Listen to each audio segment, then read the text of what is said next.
Hey, so tonight I want to share something personal. It's the kind of thing I used to keep buried. One of those memories that doesn't feel like it's allowed to hurt anymore because it was so long ago, or kids are just mean, or you're overreacting. But pain doesn't come with an expiration date. And some wounds don't fade. They just grow quieter until one day they speak up in the worst way. It started like any normal week, but it didn't end that way. It was a Monday morning, cold and gray like most of them. I was late. Of course, my favorite coffee shop had a broken espresso machine, and my train was delayed.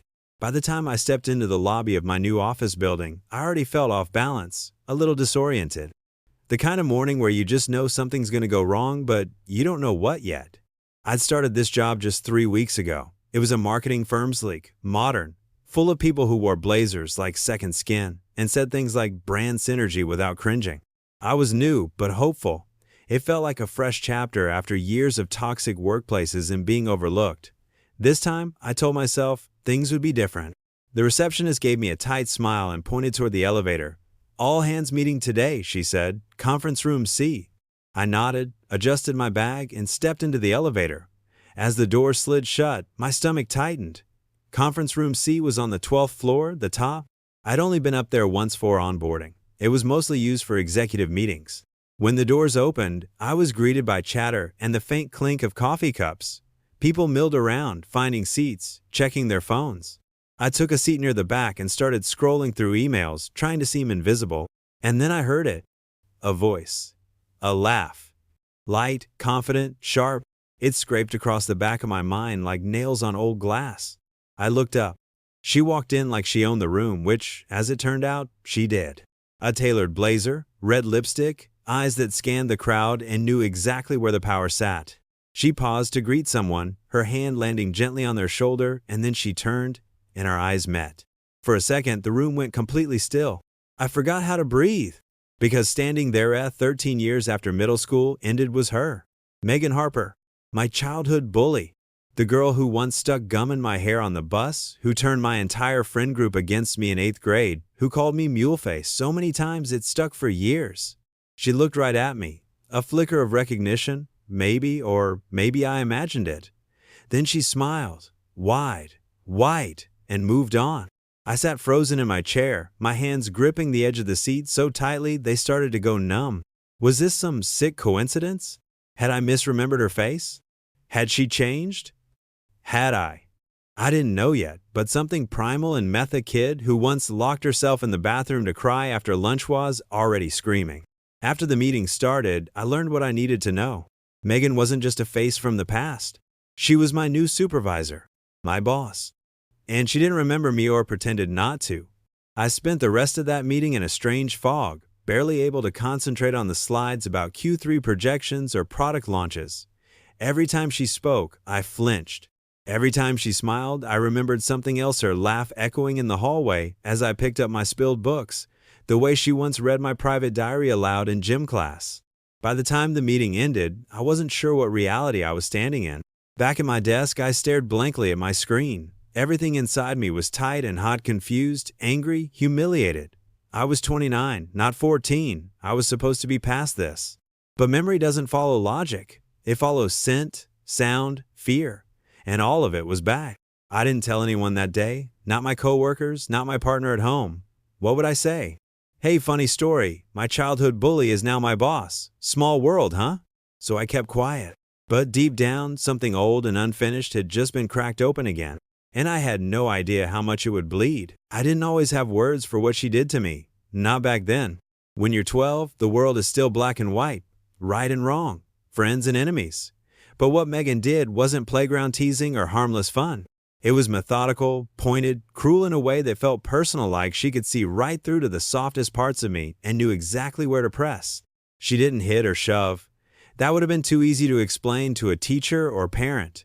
No, she used whispers, looks, inside jokes that excluded me by design. And she was clever, never acted alone. Megan Harper made sure she always had a circle of followers, girls who laughed when she laughed, copied what she wore, and carried out her silent orders without needing to be asked. I still remember the first day it changed. One day, I was eating lunch with Anna and Tashemi, best friends since 3rd grade, and the next, they wouldn't even sit with me. I didn't understand why. I hadn't done anything. I kept asking if I said something wrong, but they just shrugged or said, "Megan told us not to talk to you. That was it." And Megan? She'd just smile. "Don't take it personally," she said one afternoon when I finally got the courage to confront her. "You're just not that fun anymore." That was 6th grade. From then on, I stopped getting invited to birthday parties. I'd walk into a room and hear laughter fall silent. I found notes in my locker mocking crude things, and once, someone left a dead flower on my desk with the words, "You're already wilting," written underneath. No one ever got caught. I'd go home and tell my mom, and she'd say, "Just ignore them, sweetie. They're probably jealous." Jealous? Of what? I was shy, awkward, and didn't know how to dress myself yet. I wore my feelings on my face, couldn't hide disappointment, and cried too easily. I wasn't strong or pretty or loud. I was target-shaped. That year, I started eating lunch in the library. I told the librarian I loved books she believed me, and in a way, I did. But mostly, I just needed somewhere I could sit without feeling watched. Somewhere I didn't have to explain the tightening in my chest every time I heard Megan's voice echo down the hallway. That voice haunted me for years. It got so bad I started pretending to be sick. My attendance dropped. My grades slipped. I went from being a kid who loved school to someone who dreaded every single weekday. Looking back, I don't think anyone really saw it. Teachers called it drama or girl stuff. My parents said I needed to toughen up. Even I started wondering if maybe they were right. Maybe it was my fault. Maybe I was too sensitive, too clingy, too weird. That's the thing about emotional bruises, they make you question your own reflection. You start to see yourself the way your bully does, weak, unwanted, invisible. But the worst part wasn't what Megan said. It was the way everyone else just let it happen.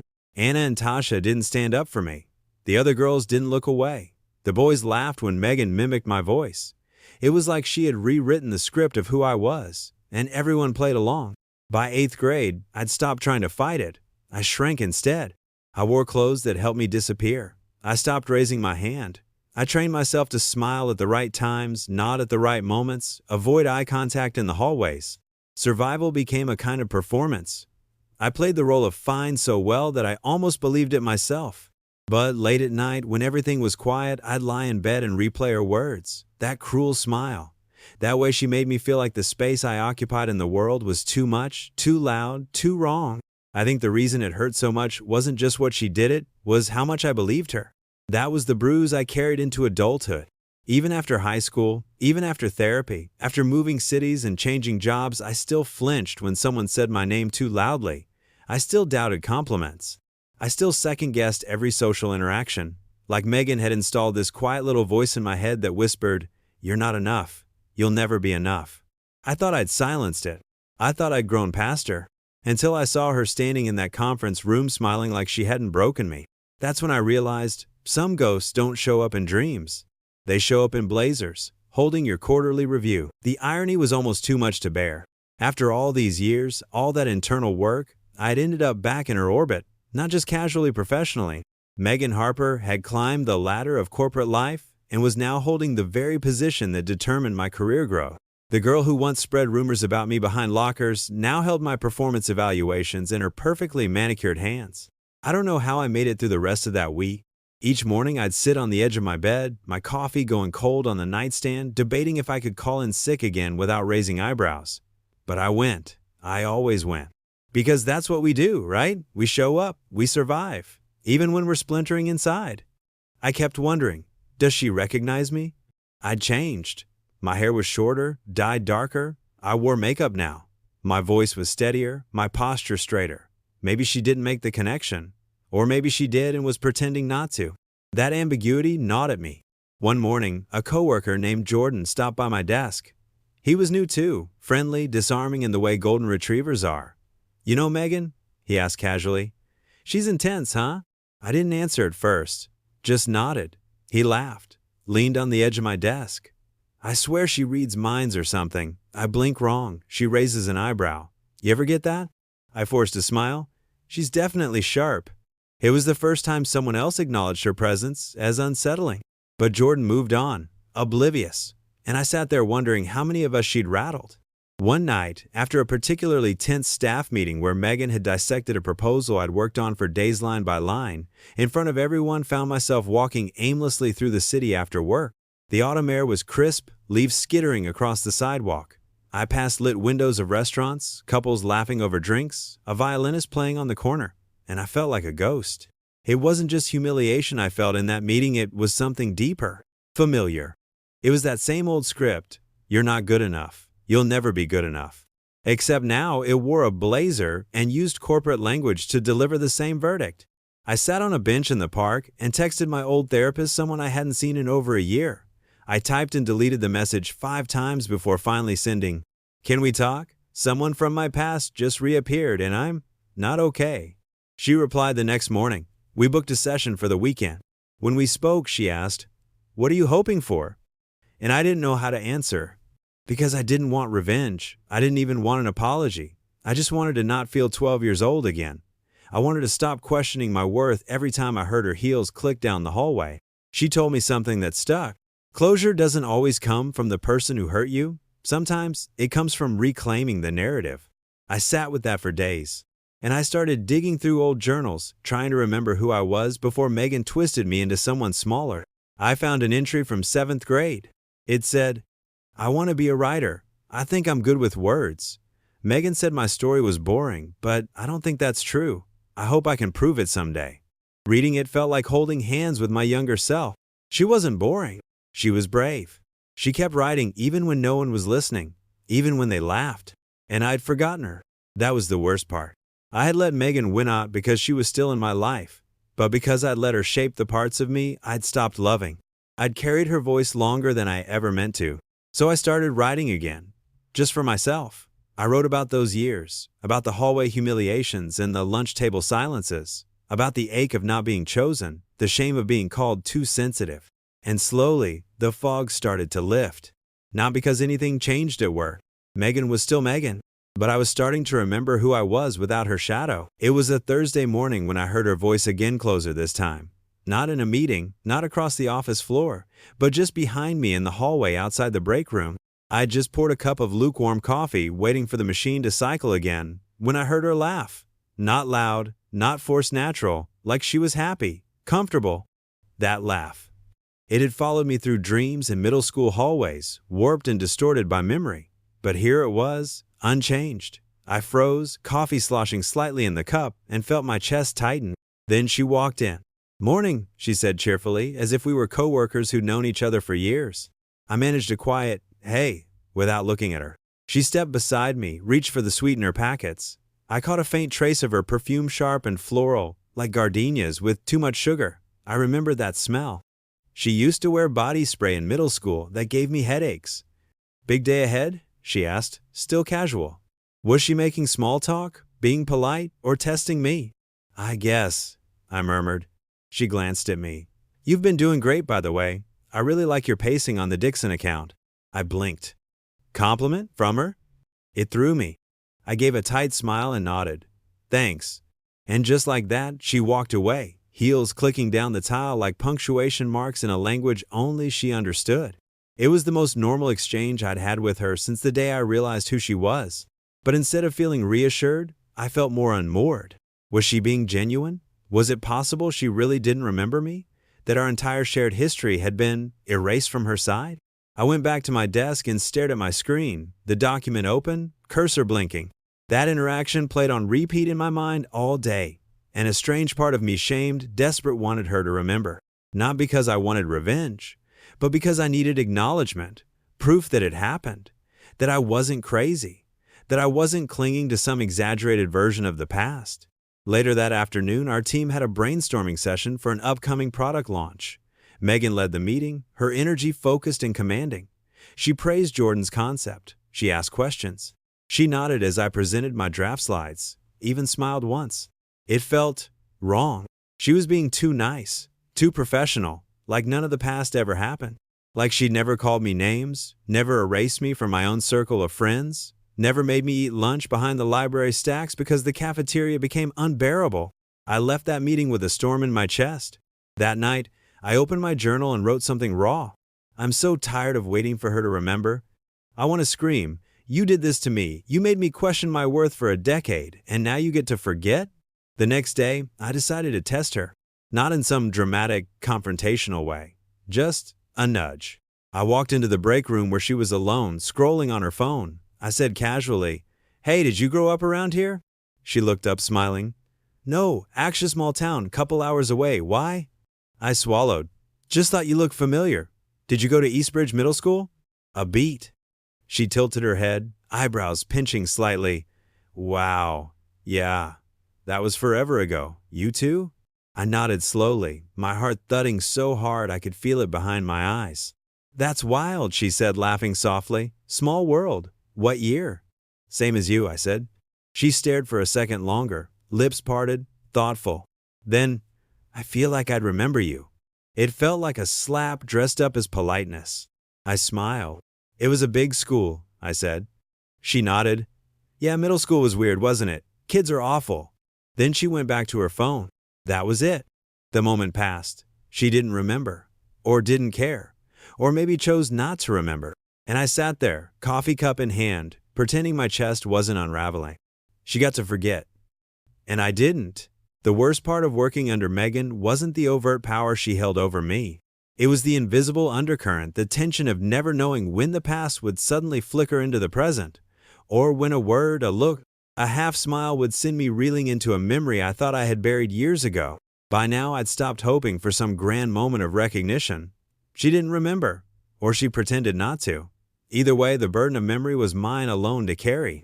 And yet, I still tried to play the role of the competent professional. I arrived early, stayed late, took notes, said thank you even when she ignored my contributions in meetings or subtly reworded my suggestions and claimed them as her own minutes later. No one else seemed to notice. Or they did, and chose to stay silent. That's the thing about people like Megan. They know how to keep their cruelty just beneath the surface. They don't yell or threaten. They use suggestion, silence, exclusion. All invisible weapons that leave no bruises. One Friday, we were assigned a new client, an edgy startup run by 20-somethings who wanted bold, disruptive branding. Megan assigned me as project lead. I was thrilled. This could be the one thing that helped me break through the fog and be seen for my work, not just my past. I threw myself into it. I interviewed the client, sketched out strategy, built an entire deck overnight that pulsed with energy. I felt proud. For once, I felt enough. We had a presentation scheduled the following Wednesday. On Tuesday afternoon, Megan asked to review my deck privately. I walked into her office, laptop open, heart racing. She clicked through it in silence. Slide after slide, no reaction. When she reached the last one, she looked up. "It's good," she said flatly, "but I think we'll go with something more aligned with our brand voice." I blinked. "Sorry, though, you mean you want revisions?" "No," she replied, already pulling up another file. "I've drafted a version I'd like to present instead. Feel free to take notes at the meeting." She didn't look at me again. I left the room feeling like I'd been hollowed out. That night, I sat in my apartment with the lights off, watching my own PowerPoint slides flicker across my computer screen in the dark. All that work, all that hope, gone. She had erased me. Again. This time, not from a lunch table but from my own creative labor. I couldn't sleep that night. Every time I closed my eyes, I heard her voice. "You're just not that fun anymore." The words she said to me back in 6th grade echoed into my adult life, into this moment, like some kind of prophecy. I didn't cry. I was past crying. It was worse than that. I felt numb. And then, I felt something else. Anger. Rage even. The kind of righteous fury that comes not from being hurt, but from realizing you let it happen again. That you made yourself small to survive. That you tried to be professional, polite, neutral when what you needed was to speak. I opened my laptop. I started typing an email. Not to HR, not to her. To myself. A letter. A letter from me now to the girl I used to be. Dear me. I'm sorry. I'm sorry I didn't defend you then. I'm sorry I let her take your voice. I'm sorry I carried her story of who you were for so long I started to believe it. You are not weak. You were never weak. You survived. And now we get to decide who we are. I closed the laptop, heart pounding, hands trembling. It wasn't a victory, but it was something. It was the first time I stopped asking Megan for acknowledgement and started giving it to myself. The next morning, I walked into the office. I took a deep breath, and I started to plan how I would take my voice back, not from Megan, but for me. I didn't make any big moves that day. No dramatic confrontation, no explosive emails. but something inside me had shifted. It was subtle, more of a decision than an action. A decision to stop playing the role of the passive version of myself, the one who flinched every time Megan walked by, the one who stayed quiet because she believed her thoughts were less valid. Instead, I decided to show up as me, fully, and without apology. The change didn't go unnoticed. A few days later, in a strategy meeting, Megan presented her updated campaign concept to the client. It was polished, sure, but it lacked the spark, the pulse I knew they were looking for. When the room fell into a long, contemplative silence, I did something I never would have done a month ago. I cleared my throat and said, I actually created an alternate concept based on the client's early feedback. Would it be okay if I shared a few of those insights? Everyone turned toward me, including Megan. She gave a polite smile, but her eyes, they narrowed, just slightly. Of course, she said, the words dripping with forced sweetness. So I did. I pulled up the original deck I'd poured my soul into, the one she'd shelved without hesitation. I focused on the audience, not on her. And I spoke with the clarity of someone who knew what they were saying mattered. The client loved it. By the end of the meeting, they asked to blend both versions using Megan's structure but my creative direction. It was a small win, but it was a win.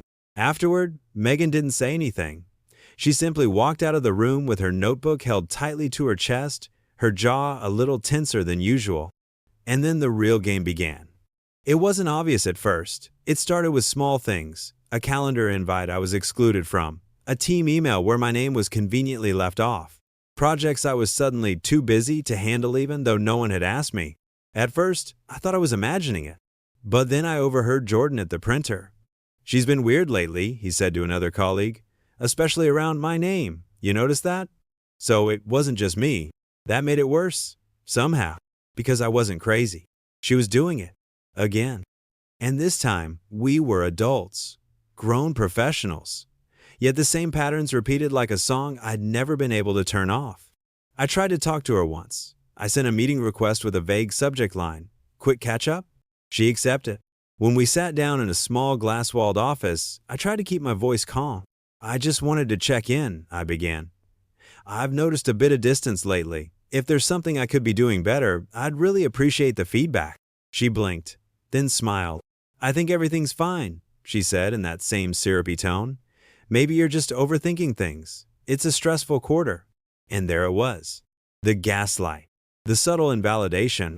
The way she turned the conversation into something about my perception, not her action. I left that meeting feeling like I'd been tossed into a cold pool with my clothes still on. But I didn't shrink back this time.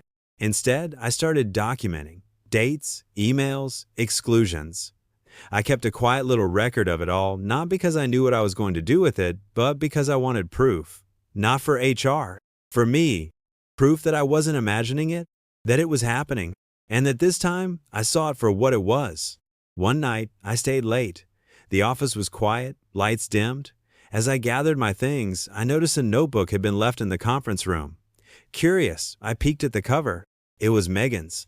I hesitated, then opened the first page not to snoop, but to confirm it was hers. And there it was. My name. Scrawled in her tight, looping handwriting, a few notes about a meeting, and one line circled in red. Doesn't take direction well, too eager. My throat went dry. Too eager? It felt like middle school all over again.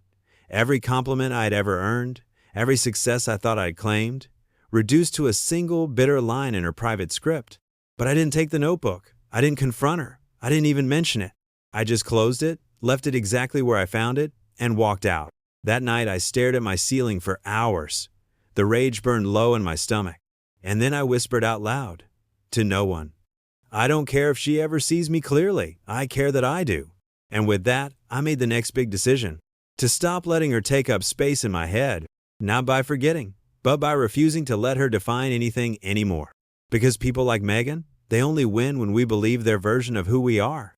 And I was done letting her write that story. I'd love to say that from that point forward, everything got easier. It didn't. Choosing to reclaim your voice doesn't mean the world stops testing you. It means you meet the tests with different tools. And some days, I still failed those tests. There were moments I caught myself walking faster down the hallway when I heard her voice, or shrinking in meetings when she leaned too close to where I sat. I still second-guessed emails I sent, still over-apologized in Slack messages, still held my breath when performance reviews came around. But I also started building something new, something sturdier than pride. Self-trust. It began in small ways. I started volunteering to lead more presentations. I offered to mentor the new intern. I stopped defaulting to silence when Megan subtly undermined me. I'd calmly rephrase, clarify, reclaim. Not with venom, with clarity. It was hard, really hard. There were days I left work and collapsed on my couch, emotionally raw, mentally exhausted. But then, something surprising happened. A few teammates started coming to me for advice, asking what I thought about projects, looping me into brainstorms before they went to Megan. Jordan even said once in passing, "You know, this place would fall apart without you." It wasn't a grand compliment, but it landed. I'd spent so long shrinking under the shadow of one person's version of me, I hadn't noticed I was slowly becoming someone new, someone others trusted, and that confidence built momentum. I began documenting more actively, not just the microaggressions, but my wins. Emails where clients praised my work, Slack messages thanking me for guidance, slides where my ideas became the foundation for something bigger. I wasn't just collecting receipts, I was building evidence for myself. So when the next big blow landed, I was ready. It came during the quarterly review cycle. Megan called me into a private office, the blinds were half closed, her expression was unreadable. "I've been reviewing your performance," she began. "And while you're consistent, I've noticed a reluctance to take feedback." I sat up straighter. "Can you clarify?" She tapped her pen on a notepad. "It's subtle, but I get the sense you think you're above collaboration. There's an energy of resistance." There it was. That carefully chosen language that said everything while revealing nothing. An attempt to reframe assertiveness as arrogance, autonomy as insubordination. I let her finish. Then I reached into my folder and pulled out a packet I'd prepared, notes from projects I'd led, client feedback, collaborative emails, peer reviews. I slid it across the desk. She looked surprised. "I hear your concern," I said quietly, "and I want to grow, but I also want to be sure we're aligned on what collaboration actually looks like." Her face didn't change, but her fingers stiffened slightly around the pen. "I'll take this into consideration," she murmured. I nodded, stood, and left the room with my head held high. Was it a confrontation? Number. But it was a boundary. It was the moment I stopped playing defense. Later that evening, as I packed up for the weekend, I caught a glimpse of myself in the office mirror near the elevator. I looked, calm, not triumphant, not vindicated, just whole, like I had finally stepped back into my own skin. And I realized maybe the point wasn't to win against Megan. Maybe the point was to no longer need her validation at all. She couldn't take anything from me anymore.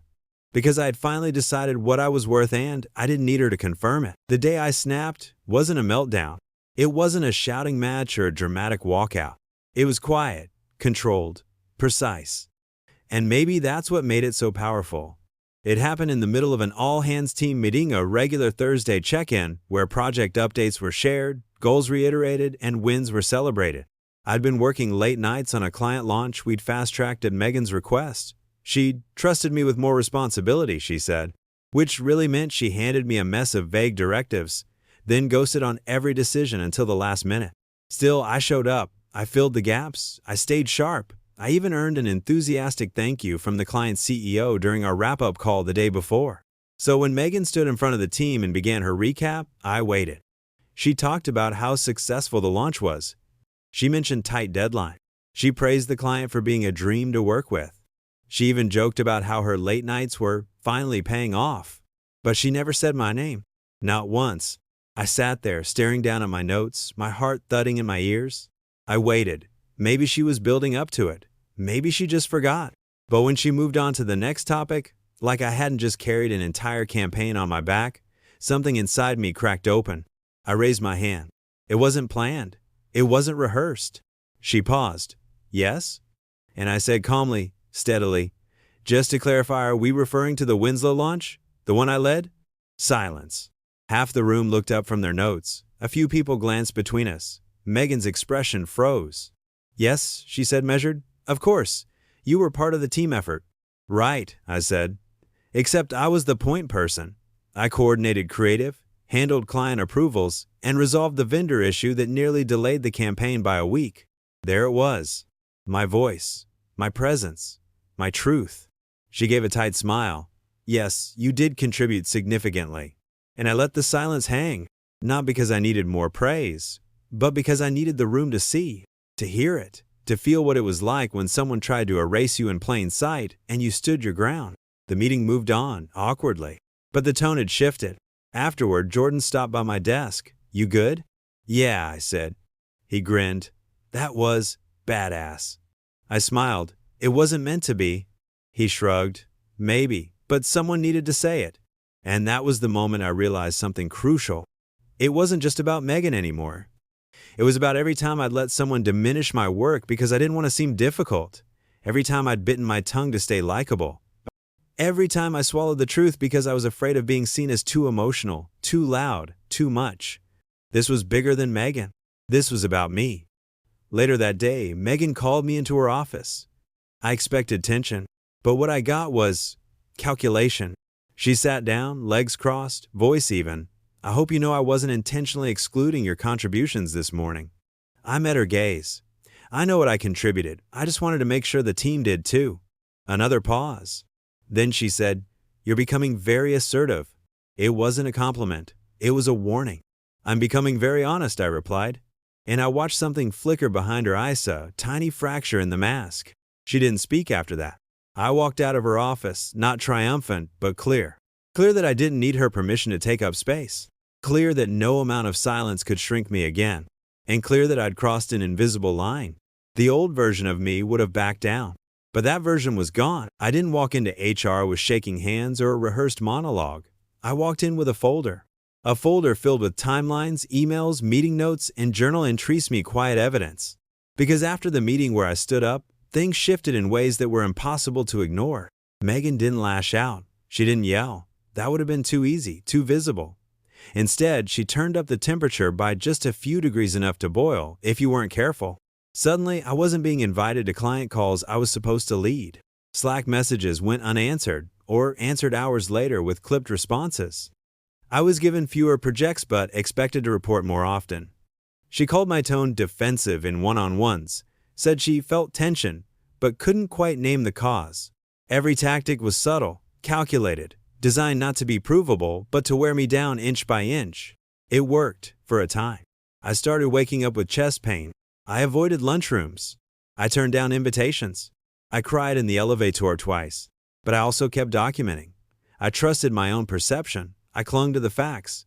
I reminded myself over and over, this is real. This is happening. This is not in your head. The final straw was an email. Megan forwarded client feedback on a campaign praising the concept, the tone, the visuals, and wrote only 2 words. "See below." No mention that I created it, that I worked weekends, that I carried the concept from scratch to delivery. Just "see below." And I snapped, not in rage, in resolve. I scheduled a meeting with HR. I walked in with that folder, and I sat across from the repo woman named Simone, and I told my story. Not the middle school part, not at first. Just the facts. The patterns, the passive aggression, the exclusion, the erasure, the double standards. I spoke clearly, not as someone seeking revenge, but as someone who was done whispering to herself in dark corners. Simone listened, took notes, asked clarifying questions, nodded. Then she said something I hadn't expected. "You're not the first person to raise concerns about Megan." That hit like a wave. Not because it lessened my experience, but because it confirmed what I had begun to believe. It was never just me. I wasn't the problem. She was. And maybe she always had been. I left that meeting lighter. No outcomes were promised. No swift justice delivered. But that wasn't the point. The point was I'd chosen myself. I'd broken my own silence. I'd drawn the line where no one else ever had. Over the next few weeks, things shifted quietly. An HR rep sat in on our next team meeting. Megan's tone softened. Her authority suddenly had eyes on it. I wasn't sure if it was enough, but it was something. And for the first time in years, I felt like I could breathe. Reporting her didn't erase the damage she caused, but it gave me something I never thought I'd have. Closure. Not the dramatic kind, not an apology, or breakdown, or reckoning, but the quiet kind. The kind that says, "You didn't imagine this. You were right to speak. You were brave to draw breath where silence once lived." I walked home that night beneath a pale sky, autumn wind brushing my face. And for the first time in a long time, I didn't feel small. I felt whole. Healing isn't linear. I used to think once I confronted the problem, once I stood up to her, spoke out, made my voice heard, I'd feel free. Healed. Done. But the truth is, healing doesn't come all at once. It comes in echoes. In quiet mornings when your chest doesn't tighten at the sound of your own name. In late nights when you remember something painful and no longer flinch. It comes in silence. In stillness. In the space where anger used to live. A few weeks after the HR meeting, Megan stopped coming to the office. Officially, she was transitioning to a remote leadership role, but anyone who'd been in corporate long enough could read between the lines. I didn't ask questions. I didn't celebrate. I didn't share what had happened with anyone, though I'm sure the whispers made their way through the walls. Her absence felt surreal at first, like someone had turned off a noise I'd learned to live with. One afternoon, I stepped into conference room C3, the same room where I'd first locked eyes with her all those months ago. It was empty. Sunlight pooled across the table. The projector was humming gently. I stood there for a moment, remembering how I'd gripped the seat that first day, how my throat had tightened, how I'd wanted to disappear. And now I stood tall, not triumphant, but solid, whole. I sat down, opened my laptop, and began typing a letter. Not one I would send, just one I needed to write. Megan, I don't need an apology. I needed to remember who I was before you rewrote me. I hope you find peace. I hope I do too. I closed the document, saved it without naming it, and shut the laptop. That night, I called my mom. We hadn't talked much about my school years. I think she always sensed something was wrong back then, but didn't know how to name it. This time, I told her everything. The name calling, the lunches alone, the journal. The years of feeling broken. There was silence on the other end of the line for a moment. Then she said softly, I'm so sorry I didn't see it. You didn't deserve that. I know, I whispered. And I did. I knew. Not just in theory, not just because the therapist told me so, but in my bones. I knew. That weekend, I walked past my old middle school while visiting family. The building was smaller than I remembered. The playground rusted, the fence chipped, but the memories were still there lingering like echoes, like shadows.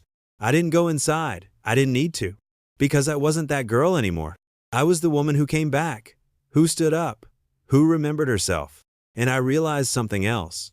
This story wasn't about Megan. It never really was. It was about me. About the way I carried pain like a second skin. About the way I learned to unzip it piece by piece. About the way I stitched a new version of myself not from rage but from truth. And maybe that's what healing is. Not forgetting, but reclaiming, rebuilding, remembering that the girl who hid in the library stacks was already brave. She just needed time to believe it.